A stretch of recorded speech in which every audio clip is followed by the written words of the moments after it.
le district de Boko, créé en 1908 et reconnu officiellement en 1912, dont le premier sous-préfet était M. Bonave. Après est arrivé M. Butafoko. Depuis Tafoko, aujourd'hui a laissé Boko dans la paix. Et on reconnaît Boko, avant que ça ne soit Boko, Boko est parti de Mbanzanganga. Après Mbanzanganga, Tomomanyanga. Tomomanyanga, Kimpanzu. Après Kimpanzu, et voici le centre de Boko. Boko. Dans les 84 villages qui regroupent le district de Boko, avec 11 000 habitants, qui a formé des cadres nationaux et internationaux. Pour exemple, le défunt président Thomas Albaï, dont les autres aussi, qui sont passés par Boko, et avec ces cantons, dont je cite le canton Bongo, le canton Biza, le canton Sambapala et le canton Sundi, dont on appelle Keleke. Aujourd'hui, Boko vit avec les bâtiments qui nous sont laissés par les colons. Boko est là.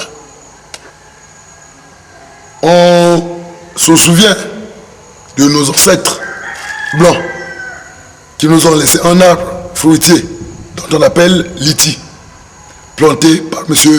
Butafoko, le Liti chinois, et qui s'est ajouté des Liti thaïlandais, des mangoussaniers, des Liti rambutan, dont on parle des fruits de Boko, sans pourtant oublier d'autres fruits comme les mangues.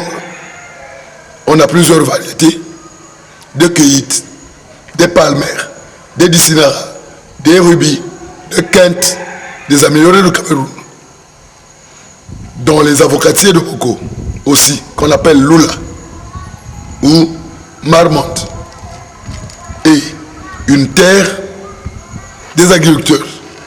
On a des maraîchers dont on plante de l'oignon à Boko. En 1986, Boko avait produit 86 tonnes de l'oignon rouge. Et le premier village producteur de l'oignon rouge, c'est Mandombe, qui renferme 1010 habitants. Quand on parle de Kimpanzu, c'est là où il y a des sites touristiques, comme les chutes de la Foulakri. Et sans oublier la terre Mbongo, qui abrite les chutes de la Lovubi. On en passe. Quand on arrive dans l'ancien Boko, on a le lycée de Lumo. Là-bas aussi, on a les chutes de l'Ansimba. Dans l'Uingi, ce sont aussi les marchés qui sont là. Mais plus précisément, c'est des éleveurs, dont on mange plus précisément la viande de porc à l'Uingi.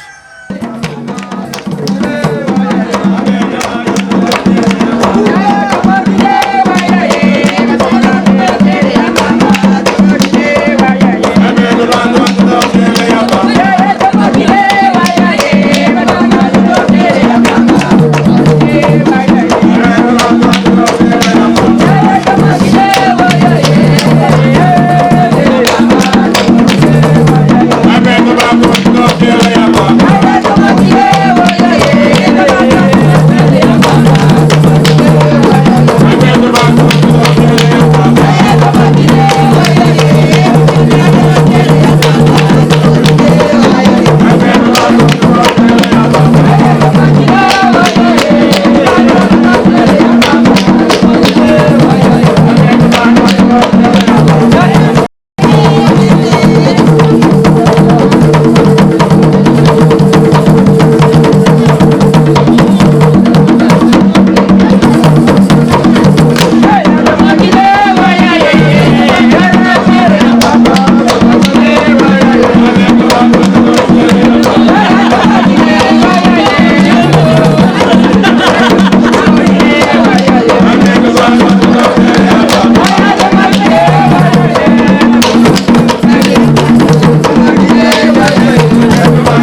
on revient à Boko. Boko, terre de paix, terre natale des paisibles ancêtres qui se reposent en paix. En ce monde où nous parlons, on a perdu un baobab de taille. Donc je cite M. Piangue Jean-Baptiste, alias Butafoko Kinzuka Manankuni, dont on serre les dents en pleurant, ce vieux de Boko. Parmi les premiers, et dirais-je, exploitants forestiers, deux natifs, mais commerçants, qui a roulé sa bosse, mécaniquement sa tête a tourné plusieurs fois en nourrissant les peuples de Boko. Il a été trépassé par les Siasia Charles de Gaulle, Kala Raphaël, Mayunga André, qui fut même le premier architecte de ce pays à la mairie de Brazzaville. On a eu aussi des cadres qui sont sortis de l'école de F de Boko, comme les 3 ambassadeurs de ce pays, dont M. Watoula Mathieu, le premier ambassadeur du combat en Allemagne, M. Bakula, qui était en France, et M. Mwanza Jonas, aux États-Unis. On ne peut pas oublier les premiers interprètes de ce pays, qui sont sortis toujours de Boko. On va parler de ma foi Virgile, de Yanga. On va parler de Mafuta, de Bela.